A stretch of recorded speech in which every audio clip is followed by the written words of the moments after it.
Vijayawada central MLA bonda Uma తీరు 2-3 రోజులుగా చూస్తే ఎంత ఘోరంగా ఉంది అంటే నిజంగా ఆయన ఒక ఎమ్మెల్యే రెండోసారి గెలిచిన ఎమ్మెల్యే ఇతనా అని చెప్పే పరిస్థితి చివరికి ఓట్లు వేసి ఎవరైతే ఆయన్ని గెలిపించారో వాళ్ళకు కూడా అనిపించే పరిస్థితి.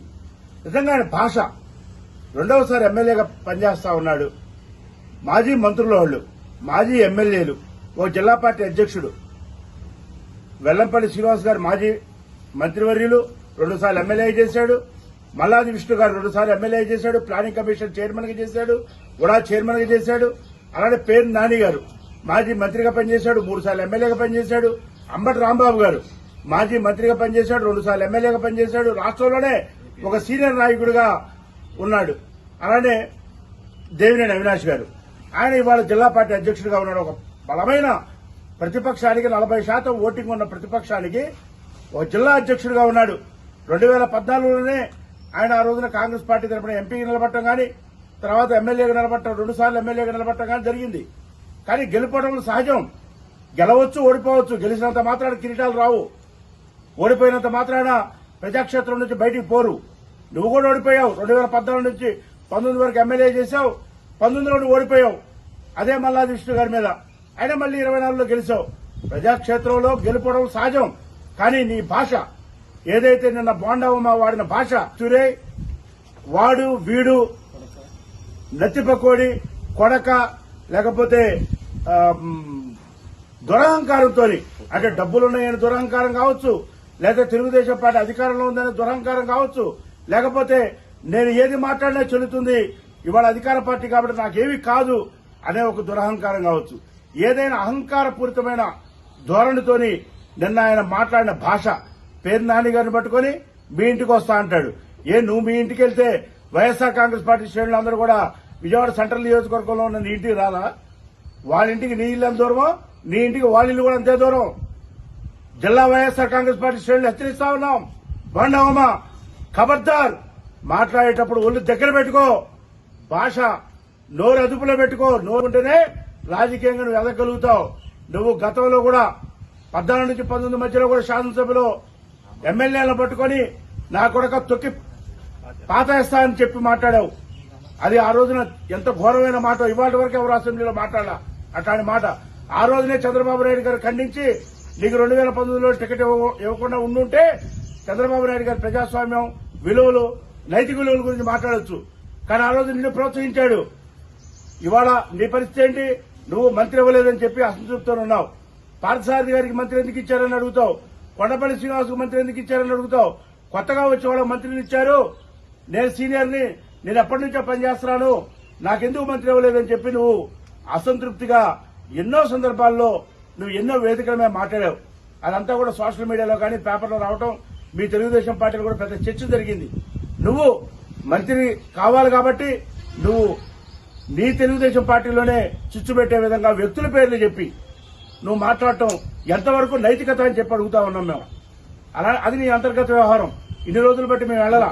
కానీ దాని తర్వాత నువ్వేం చేశావు? బెదిరించడం కోసం, లేదంటే వచ్చే 2029లో తెలుగుదేశం పార్టీ గెలవదేమోననే భయంతో నువ్వు వైఎస్ఆర్ కాంగ్రెస్ పార్టీ వాళ్ళతోని చర్చలు చేసిన మాట వాస్తవమా కాదా? నువ్వు పార్టీ మారాలనే ఆలోచన వైఎస్ఆర్ కాంగ్రెస్ పార్టీ శ్రేణులకు తెలియజేసిన మాట వాస్తవమా కాదా? నువ్వు ప్రమాణం చేసి చెప్పు. నువ్వు మంత్రి ఇవ్వలేదని బ్లాక్మెయిల్ చేయడం కోసమో, లేకపోతే మీ పార్టీలో ఉన్న చంద్రబాబు నాయుడిని, లోకేష్ ని బెదిరించడం కోసమో నువ్వు ఈ విధంగా చర్చలు చేసి బయటికి లీకులు ఇచ్చి నేను పార్టీ మారుతానని చెప్పిన మాట వాస్తవమా కాదా? ఇవాళ అది బెడిసి కొట్టేసరికి అంబటి రాంబాబు గారు నువ్వు ఒక కార్యక్రమంలో కలుసుకొని ఆలింగనం చేసుకున్నారని, దాని మీద ఎప్పటి నుంచో కోపంగా ఉన్న తెలుగుదేశం పార్టీ అధిష్టానం దాని మీద నీకు తాకీదులు ఇచ్చి, నీకు నోటీసులు ఇచ్చి, నిన్ను సెంట్రల్ ఆఫీసు పిలిపించి వాళ్ళు వార్నింగ్ ఇవ్వడం జరిగింది.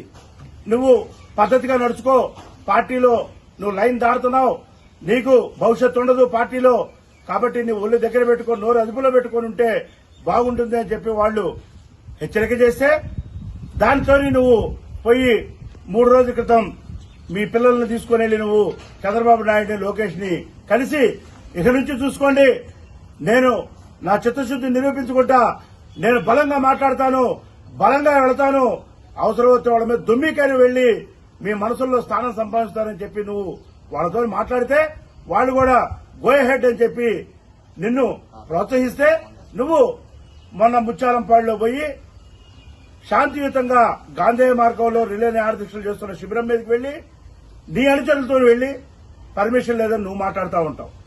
పర్మిషన్ లేకపోతే అడగాల్సింది ఎవరు? పర్మిషన్ లేకపోతే అడగాల్సింది పోలీసులు. నువ్వు అధికారంలో ఉన్నావు. పోలీస్ కమిషనర్ గారికి ఫోన్ చేయి, డీసీపీ గారికి చెయ్యి, సీఐకి చెయ్యి, చేసి వాళ్ళని పంపించి పర్మిషన్ లేకపోతే వాళ్ళతోని ఆపించి శిబిరాన్ని పర్మిషన్ ఉన్న దగ్గరే పంపించు, తప్పులేదు అందులో. కానీ నువ్వు చట్టాన్ని నీ చేతిలో తీసుకొని నువ్వే ఒక రౌడీలాగా వీధి గోండాలాగా ఆ శిబిరం మీదకి వెళ్లి దాడులు చేయటం, ఆ శిబిరం మీద కోడిగుడ్లు వేయించడం, ఆ శిబిరం మీద వాటర్ బాటిల్స్ వేయించడం, ఆ శిబిరం మీద మూత్రం పోసినటువంటి వాటర్ బాటిల్స్ ని నాయకుల మీద వేయించడం, షామియానా మొత్తం చించిపడేయటం, ఫ్లెక్సీలు మొత్తం కూడా వైఎస్ఆర్ కాంగ్రెస్ పార్టీ చెందిన జెండాలు మొత్తం కూడా కిందేసి తొక్కటం, అంటే ఒక భయానకమైన వాతావరణం సృష్టించి విజయవాడ సెంటర్లో అమ్మో బోండా ఉమా అని అనిపించే విధంగా నువ్వు చేయాలని చెప్పి తాత్కాలికంగా కుట్రపూరితంగా నువ్వు చేసిన పని ఏదైతే ఉందో అది అత్యంత దుర్మార్గమైన పని, అత్యంత హేయమైన పని. ప్రజాస్వామ్యంలో ఈ నాయకుడు కూడా దాన్ని హర్షించడు. నువ్వు చేశావని చెప్పి తెల్లారిపోతున్నే నీ శిష్యుడు బుద్ధ వెంకన్న పశ్చిమ నియోజకవర్గానికి ఇటీవల కాలంలో ఇన్ఛార్జిగా అయ్యాడు. ఆయన కూడా వెల్లంపల్లి శ్రీనివాస్ గారు చేస్తున్నటువంటి శిబిరం మీదకి వెళ్లాడు అతను. కానీ పోలీసులు అంతకుముందు రోజు జరిగిన దాడి నేపథ్యంలో పార్టీ ఆత్మరక్షణలో పడేసరికి, ప్రభుత్వం ఆత్మరక్షణలో పడేసరికి అక్కడ మాత్రం మీదకు వెళ్లనీయకుండా పోలీసులు నిలవరించారు. అసలు ఈ సంస్కృతి ఏంటి అని అడుగుతున్నాం. లోకేష్ గారు యువగళం పాదయాత్ర చేశాడు రాష్ట్రం మొత్తం. మేమెక్కడా మా శ్రేణులు ఎక్కడా వచ్చి అడ్డగించలేదే, వాళ్ళని నిలువరించలేదే, వాళ్ళ మీద దాడి చేయలేదే, ఎక్కడా కూడా ఒక రాయి వేసిన సంఘటన కూడా లేదే. మరి ఈ రోజున మీరు చేస్తున్న పనేంటి? ఒక ప్రధాన ప్రతిపక్షంగా మేము ఒక ఇష్యూ తీసుకున్నాం, దాని మీద మేము వివరణ ఇవ్వండి. డిఎస్సీలో అవినీతి జరిగిందన్నాం, అక్రమాలు జరిగిందన్నాం, సాక్ష్యాలు చూపించాం. ఎందుకు మీరు 47 జీవోలు తీసుకొచ్చారని చెప్పి అడుగుతా ఉన్నాం. ఎందుకు మళ్లీ దానికి విరుద్దంగా 56 జీవోలు తీసుకొచ్చారని అడుగుతా ఉన్నాం. ఎందుకు స్పోర్ట్స్ కోటాలో జాతీయ స్థాయిలో గోల్డ్ మెడల్ వచ్చినటువంటి దుర్గయ్యకి ఎందుకు ఉద్యోగం ఇవ్వలేదని అడుగుతా ఉన్నాం. కృష్ణా జిల్లాలో మొదటి ర్యాంకులో వచ్చినటువంటి నవీన్కి ఎందుకు మెరిట్ లిస్ట్ లో నెంబర్ 1 స్థానంలో ఉన్నాడు, అయినా ఆయనకి ఎందుకు ఉద్యోగం ఇవ్వలేదని అడుగుతా ఉన్నాం. ఎందుకు అతను కోర్టుకు వెళ్లాడని అడుగుతా ఉన్నాం.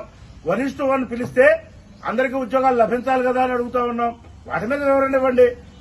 వాటి మీద వివరణ ఇవ్వకుండా తప్పించుకొని దొంగదారులో దెబ్బతీయడానికి ప్రయత్నం చేయడం అనేది మీ దిగదారుడితనానికి నిదర్శనం. బోండా ఉమా, నీకు ఒకటే చెబుతా ఉన్నాం, వెల్లంపల్లి శ్రీనివాస్ గారిని పట్టుకొని వ్యక్తిగతంగా ఆయన ఏదో ఎత్తు తక్కువ ఉన్నాడని చెప్పి అపాస్పాలుగా మాట్లాడుతా ఉన్నావు. ఇక్కడ ఎత్తు ఎక్కువ ఎత్తు తక్కువ కాదు, బుల్లెట్ దిగిందా దిగలేదా అనేది ఇంపార్టెంట్. నీకు తగిన శాస్తి విజయవాడలో ఉన్న ముగ్గురు ఎవరైతే వాళ్ళ త్రిమూర్తులుగా ఉన్నారో, వెల్లంపల్లి శ్రీనివాస్ గారు గాని, మాజీ మంత్రివర్యులు, అలానే మల్లాది విష్ణు గారు గాని, మాజీ శాసనసభ్యులు, అలానే మరొక పక్క డైనమిక్ లీడర్ ఎన్టీఆర్ జిల్లా టైగర్ ఇవాళ దేవినేని అవినాష్ గారు నీ పీచ మనచడానికి, నీ పొగర తగ్గించడానికి, నీకు తగిన శాస్తి చేయడానికి ముగ్గురు కూడా విజయవాడ సిటీలో సిద్దంగా ఉన్నారు. రేపు రాబోయే కార్పొరేషన్ ఎన్నికల్లోనే నీకు తగిన బుద్ధి చెబుతారు. నువ్వు పట్టుకొని దేవినేని నెహ్రూ గారు ఒకప్పుడు ఈ జిల్లాను శాసించాడు. ఆయన మంత్రివర్గంగా పనిచేశాడు, 5 సార్లు శాసనసభ్యుడిగా పనిచేశాడు. వారి కుమారుడు దేవినేని అవినాష్ గారు, వాళ్ళను పట్టుకొని నువ్వు అక్రమ సంపాదన, రక్తపు కూడు ఏదేదో మాట్లాడుతా ఉన్నావు పెద్ద మాటలు. నువ్వేమన్నా పుట్టుకతోని టాటా బిర్లా మనవడవా? నువ్వేమన్నా నీకెక్కడి నుంచి వచ్చిన డబ్బులు? నువ్వు కూడా వ్యాపారాలు చేసావు. అట్లా వాళ్ళ తోచిన వ్యాపారాలు వాళ్ళు చేశారు. నిజంగా నువ్వు అన్నట్టు రక్తపు కూడు తినేటట్టయితే ప్రజలు విశ్వసించరు, ప్రజలు ఓట్లేయరు. నువ్వు అన్నావు దేవినేని నెహ్రూ గారు రౌడీజం చేశాడని. మరి రౌడీజం చేస్తే 82 నుంచి ఎమ్మెల్యేకి ఎందుకు గెలిచాడు? ఆయన ఎమ్మెల్యేకి ఎందుకు గెలిచాడని అడుగుతున్నాం. 5 సార్లు. నీలాగా కాల్మనీ కేసుల్లో లేరు, నీలాగా సెక్స్ ర్యాకెట్లో కేసుల్లో లేరు, నీలాగా 20 రూపాయలకి 15 రూపాయలకి వడ్డీలకి ఇచ్చి జనాలు పీక్కు తెలియలేదు. ఇటీవల కాలంలో నీ బండారం మొత్తం బయటపడింది. నువ్వు లెనిన్ సెంటర్లో వ్యాపారం చేస్తున్న వాళ్ళ దగ్గర, ఒక్కొక్కళ్ళ దగ్గర నువ్వు ఎంత డిమాండ్ చేశావు? 5 లక్షలు డిమాండ్ చేశావు. కోటిన్నర డబ్బులు అడిగావు ఆ షాపుల వాళ్ళందరినీ. వాళ్ళందరూ కూడా వైఎస్ఆర్ కాంగ్రెస్ పార్టీ నాయకుల దగ్గరకు వచ్చారు. వస్తే వాళ్ళన్నీ కూడా మొర విని ఇటు అవినాష్ గారు జిల్లా పార్టీ అధ్యక్షుడు గాని, సెంట్రల్ నియోజకవర్గ మాజీ శాసనసభ్యుడు విష్ణు గారు గాని, అలానే వెస్ట్ మాజీ మంత్రివర్యులు వెల్లంపల్లి శ్రీనివాస్ గారు గాని ఆ బాధితుల పక్షాన వాళ్ళు వచ్చి ప్రశ్నించారు. నీకు ఓట్లేశారు, నిన్ను గెలిపించారు, వాళ్ళకు అండగా ఉండాల్సిన నువ్వు వాళ్ళ దగ్గర డబ్బులు రుబాబు చేసి డబ్బులు వసూలు చేయడం ఏంటి అని చెప్పి ప్రశ్నించడం తప్ప? అది నిజం కాదా? అది నువ్వు ప్రమాణం చేయగలుగుతావా? నాకు సంబంధం లేదు ఈ డబ్బులు అడిగిన దాంట్లో అని చెప్పి నువ్వు ప్రమాణం చేస్తావా?